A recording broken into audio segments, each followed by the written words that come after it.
Então, começando a nossa revisão, a gente vai para a página 326, comunismo e integralismo. O que a gente tem que lembrar dessa parte de comunismo e integralismo? Primeiro, a gente está falando depois de 1934, depois em que Vargas acaba com a Revolução Constitucionalista de 32. Ele vê que ele não podia ficar governando sem Constituição. Então ele chama uma Assembleia Constituinte para fazer uma nova Constituição. No início desse governo com Constituição, apareceram dois grupos que ganharam muita força política e no cenário nacional, que eram contra o Vargas, mas aí que tá, eles eram contra, mas um deles era contra querendo que ele virasse do lado dele. E esses dois grupos estavam relacionados a ideias políticas da época. Um é o integralismo, que é a Ação Integralista Brasileira, o nome do grupo, que é o Partido Fascista Brasileiro. Como eu falei na aula, mas eu vou repetir aqui, que é importante a gente repetir, ela foi fundada em 1932 pelo jornalista e escritor Plínio Salgado. É um nome importante a gente lembrar dele. E o fascismo, na época, era uma novidade. As questões do fascismo que hoje a gente conhece, que são tão prejudiciais à democracia, à vida política nacional, a gente na época não tinha ideia. Porque na época realmente era uma coisa que estava começando. O fascismo ele se originou na Itália, depois influenciou o nazismo na Alemanha, e as pessoas estavam vendo que Itália e Alemanha eram países que eram muito prejudicados da Primeira Guerra Mundial, estavam se recuperando bem. Então, quando a gente vê que o fascismo chegou ao Brasil, nessa época, estou falando de 1932, hoje em dia não tem justificativa para existir fascismo no mundo.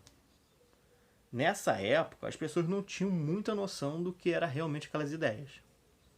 Eles sabiam que eram ideias que na prática estava dando certo, porque dois países estavam se recuperando. Um deles que se recuperou bastante era a Alemanha, mas como se recuperou, a forma de se fazer essa recuperação era que as pessoas não tinham tanto conhecimento.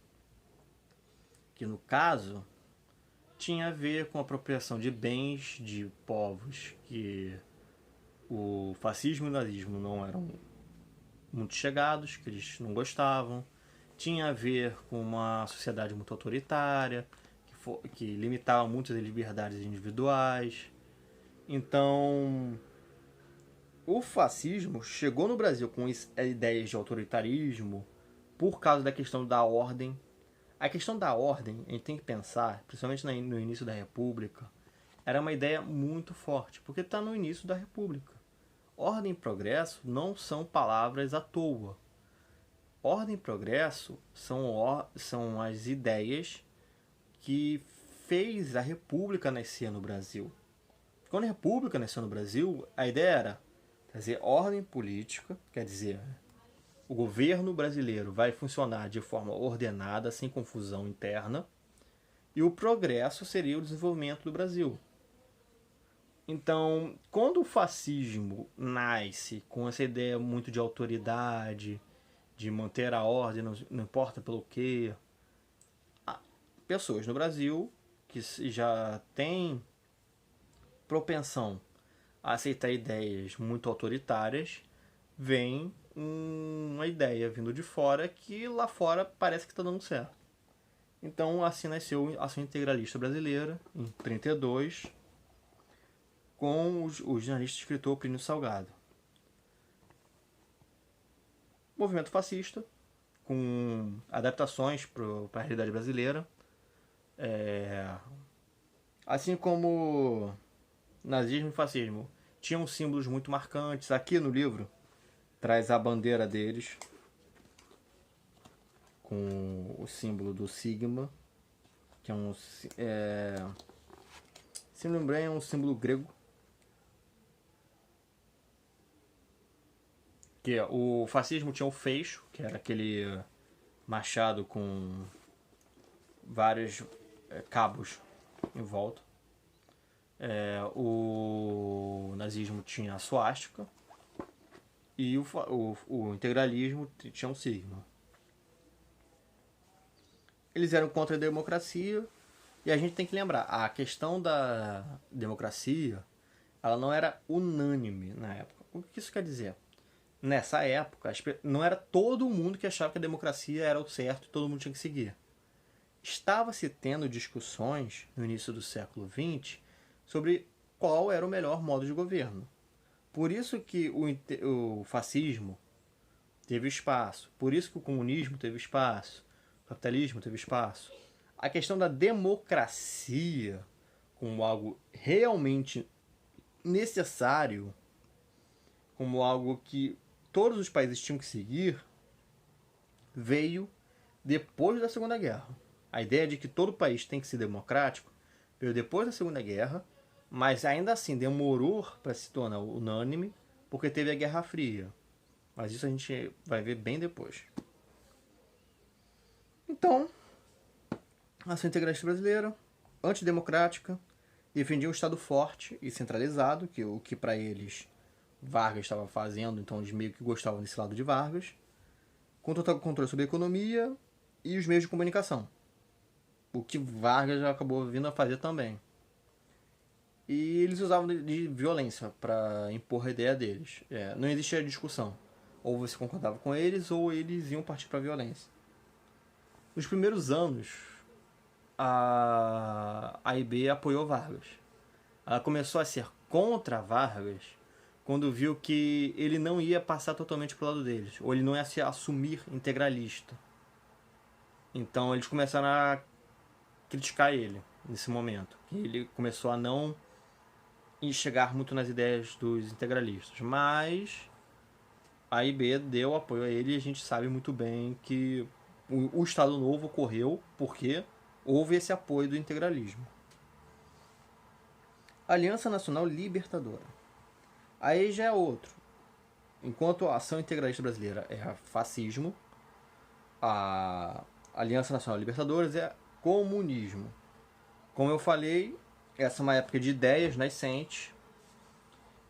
Se o fascismo e o nazismo estavam vindo depois do final da Primeira Guerra, durante os anos finais da Primeira Guerra ocorreu o golpe comunista na Rússia, em que um grande país, que na verdade era um império, que a Rússia, virou um país comunista, um regime comunista.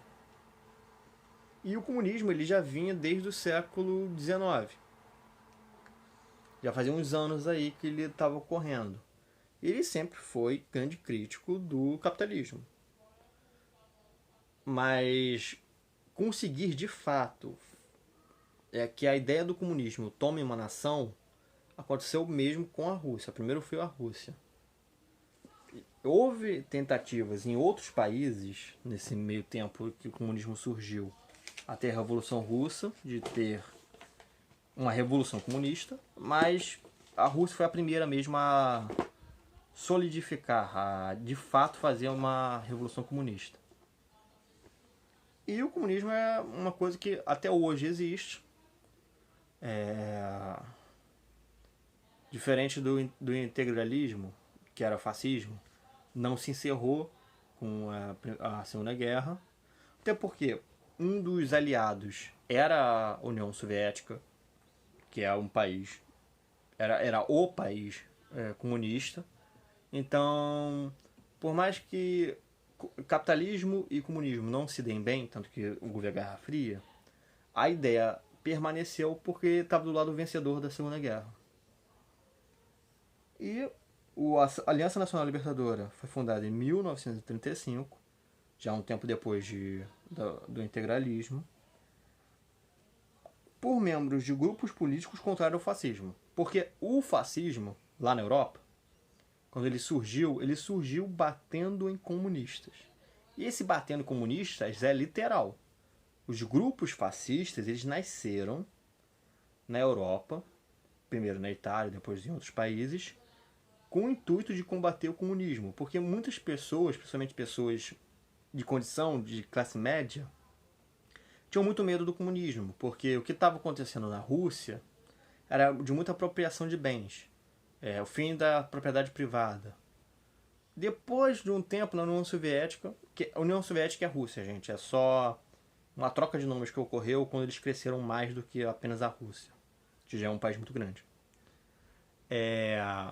Quando estava ocorrendo a Revolução Russa, a Revolução Soviética que a gente fala, nem a Rússia, é a Revolução Soviética.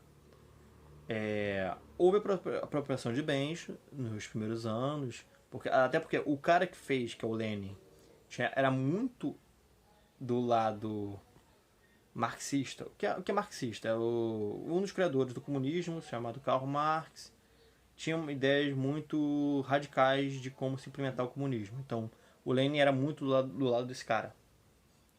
E o Lenin, ele fazia fim de propriedade privada, tomava os bens das pessoas para repartir em partes iguais para o resto da população. Mas no papel parece ótimo, na prática tinham vários problemas. Então muitas pessoas nos países europeus tinham medo do comunismo.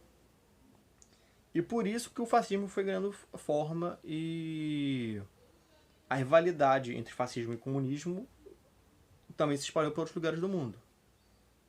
Então, quando aqui aconteceu a fundação de um partido fascista, que é o integralismo, veio em resposta à Ação Nacional Libertadora, que assim, comunismo já tinha no Brasil, por causa dos imigrantes europeus que vieram trabalhar nas fábricas, principalmente depois do período de fim da escravidão, que acabou a escravidão, precisava de mão de obra, trouxe imigrantes. E, então, as ideias comunistas já estavam aqui. Só que elas estavam ou em pequenos grupos, ou em grupos não tão organizados quanto a Aliança Nacional. Quando a Aliança Nacional Libertadora foi feita, é um grande grupo comunista se fazendo. A organização defendia a formação de um governo que garantisse reforma agrária. E reforma agrária é algo que não necessariamente é comunista, mas hoje a gente fala muito que é comunista porque os partidos no Brasil que apoiam a reforma agrária, em sua grande maioria, são partidos de esquerda. Proteção a pequenas e médias propriedades, que é para as pessoas que têm uma casinha muito pequena, um comércio muito pequeno, não perder isso para grandes corporações e grandes proprietários de terra. Nacionalização de empresas estrangeiras, porque o comunismo, ele por si só, ele é fechado, ele não tem tanta integração com outras nações como o capitalismo tem. E a suspensão da dívida externa brasileira, porque a dívida externa brasileira era muito em decorrência da crise do capitalismo que teve em 1929, com a queda da Bolsa. Então, eles culpavam os capitalistas por causa disso. Então, eles não reconheciam que o Brasil tinha dívida. Eles falavam que era culpa de outro país, que o Brasil estava nisso aqui, nessa dívida. E era um grupo muito diverso, que tinha militares, intelectuais, operários, profissionais liberais e estudantes entre eles. Esses estudantes aqui são universitários. E o Movimento Nacional Aliança Nacional Libertadora era contra Vargas.